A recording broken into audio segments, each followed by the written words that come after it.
Hey guys, Rob Petrie here with Hub International. Hey, just a little moment of housekeeping to begin with.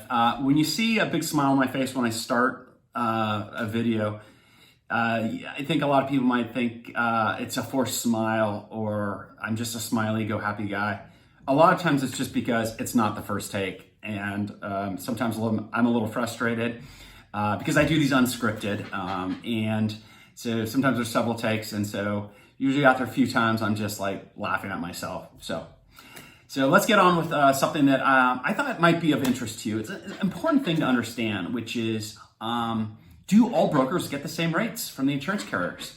Oftentimes, brokers will tell their clients, hey, you don't need to talk to another broker because we all get the same rates. And that is actually true in some respect, but it's actually untrue in other respects. So let's talk about where that is true. So if you're an employer with fewer than 100 employees here in the state of California, then you would be looked at by the state and the carriers as a small group. What that means is your rates are filed with the HMO. They file to the Department of Managed Care. And if you're a PPO, they would file those rates with the Department of Insurance. And those rates are set in stone. So whether your employer is a large international broker like a Hub, or a small broker working out of their garage, or you don't even have a broker, you're working directly with the carrier, the rates are the rates, okay? Doesn't mean that you can't do some really creative stuff to actually be able to provide greater benefits to your employees at a very low cost. Again, there's a lot of cool stuff we can do to make that happen. But the actual rate, what's the actual cost for a given plan, for a given age of employee that lives in a certain area, those rates are set in stone. If you have over 100 employees on medical, or your ancillary products like your dental, your vision, your life, your disability, your EAP, none of that is set in stone.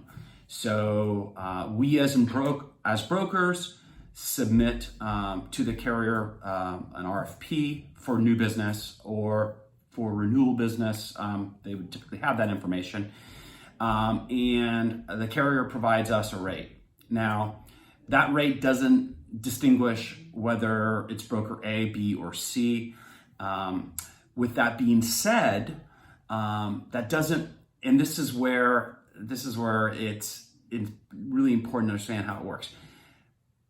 Carriers can come off sometimes a small amount, sometimes substantially off of what their manual rate is, or the rate that's generated from the computer.